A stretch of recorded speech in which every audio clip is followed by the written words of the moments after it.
The Supreme Court will listen to arguments today in a case that could curb the power of public unions. The so-called Janus versus the American Federation of State, County, and Municipal Employees case will consider whether some government employees must pay their union a fee for representation in collective bargaining. Joining me now, Fox News senior judicial analyst, Judge Andrew Napolitano. Judge, good to see you, sir. Good morning. Many Democratic candidates depend on these unions for election contributions. Could this outcome of the case impact the midterms? It could profoundly impact the midterms if the ruling goes against the unions, and the prevailing thinking is that it will. The union argument is, well, when you take a public sector job, you're giving implied consent to join a union. The plaintiff's argument is, wait a minute, I have a First Amendment freedom of association right. The government can't force me to associate with people, a labor union, with which I don't want to associate. I also have a First Amendment freedom of expression right. The government can't take my union dues and use it to support candidates that I don't approve of. It appears, with the addition of Justice Gorsuch to the court, because the last time the court addressed this, it was a 4-4 split. It was right after Justice Scalia had died. It appears that with the addition of Justice Gorsuch, that the plaintiffs, the people opposing the unions, the people that want the right to work for the government and not be forced to join a union will win. Now, if that happens, then public union membership, unions representing people that work for the government, will shrink radically, and that will shrink their dues base, and that will shrink the available cash for them to spend on Democrats. Yeah, it's all about money. Yeah. You know, it's interesting, but the unions will force you to pay a fee. I mean, even in my business, I'm not in the union, but let's say I appear on a show as a guest that is union. Like if I were to go on, you know, one of the talk shows at night, the union will send me an invoice that I owe them money. Right, and I think that Judge Napolitano is absolutely correct, that if this ruling goes the way that everyone believes it will, the profound impact that it's going to have, not just on the unions writ large and their ability to function, but their political impact will be huge. The ability for them to have the sway that they have over the Democratic Party, but also the impact that they have on the ground, spreading that money, getting people to go do things, is going to be huge heading into a crucial midterm year. This is something that's long overdue. I think for too long we've told public unions, if you want to work for the government, you've got to do this. That's inherently un-American, and I think, frankly, it's about time that this case came. Two thoughts from me here.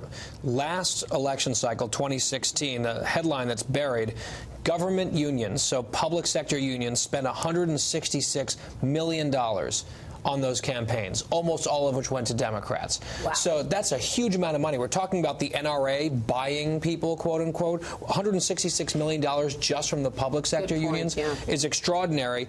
And the second point I would make is, I'm not exactly sure that we should be talking about public sector unions as if they're okay. In there, FDR was against the existence of public sector unions because you have government employees collectively bargaining against U.S. taxpayers. I'm totally for private sector unions. Public sector unions, I think, are a completely different story. And to curb their power and their ability to then lobby the government by giving huge amounts of money to the party that wants to grow government, I think that's worthwhile to shut down, Judge, whether it's done by the courts or not. Well, I think Guy's argument is a very interesting one, because if the Supreme Court rules the way we think it will the unions continue to exist? Will anybody join them other than the most ardent political activists that want to band together for political reasons? Will they have any utility? Or, and this is a real nightmare, if you have 10,000 employees working for Sussex County, New Jersey, and you have 50 members of the union, does that union get to bargain for all 9,500 others? It'd be very, very interesting to see how that's going to go. So this could bring about profound changes, Maria, in the relationship between public sector employees and the government. And it can only inure to our benefit. It can only inure to more efficiency and less waste. We'll watch that, Judge. Let me switch gears, ask you about the White House legal team.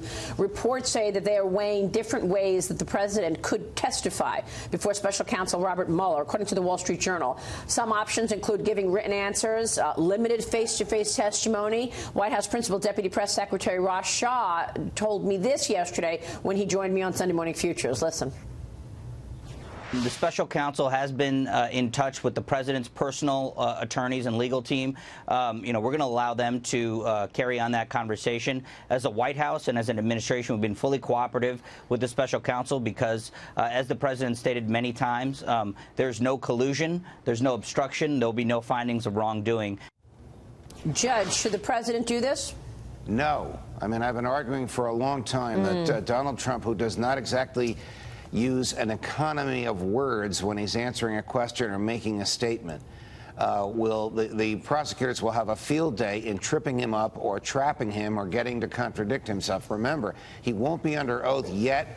Any lie that he says or any material misrepresentation that he makes could be an indictable offense. I argue vociferously against this, but there's a conundrum. If he agrees to be interviewed by Bob Mueller, he can have his lawyers there, and they can whisper in his ear, and he can whisper in theirs. If he refuses to do this, and they subpoena him before a grand jury, he will eventually be forced to testify before that grand jury, and there he'll have no one to whisper into the ear of and no one to suggest answers to him. He'll be totally on his own. Look, my legal training it extends to watching all of the versions of Law and Order, so I'm gonna heed the advice of Judge Napolitano there. But I agree with him. I mean, there's this catch-22, which is you go into this room right now and you cut the best deal you can, but they're going to be looking to find ways to trip you up. If you don't do it now under the best possible terms, however, I feel like you're going to get the outcome that the judge just suggested, which is at some point they're going to drag this out to the point where you go into a grand jury room where you don't have the ability of counsel right next to you to advise and to talk to throughout the thing. I think my lay opinion is that they should cut the best deal possible now, limit the scope, the time, and the ability to and the interactions, and get this done. And maybe that's in writing. If they can get a deal in writing where the president answers the questions and the scope is limited, I think they should take that deal and get it over with, because this thing, the quicker that it gets done, the better. The one point that I would make that's different than the judges, remember, the president has said over and over again there has not been any collusion. There's been no finding so far. Everything that we've seen so far is outside of the scope of that. Paul Manafort, Rick Gates, all the others are crimes and actions that occurred beyond the scope of the campaign. The sooner that this is over, the sooner the president can solely focus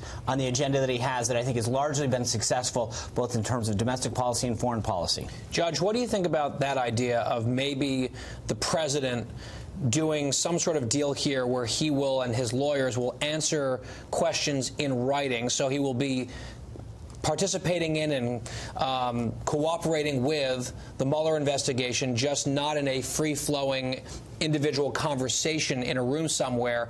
That's maybe a way that they can control it while also telling the American people, we didn't duck Mueller, we did answer his questions. I think that would be a win-win for the president, and I'd be surprised if Bob Mueller would go along with it, because Bob Mueller and his team know that essentially the president's lawyers would be answering the questions and the president would just be signing the answers. Now, there's nothing wrong with that. That's the way it is when you put written questions to your adversary. But what they really want is the unrehearsed ability to follow up with questions to him, and they're not going to get that if they have a written Q&A. All right, we will leave it there.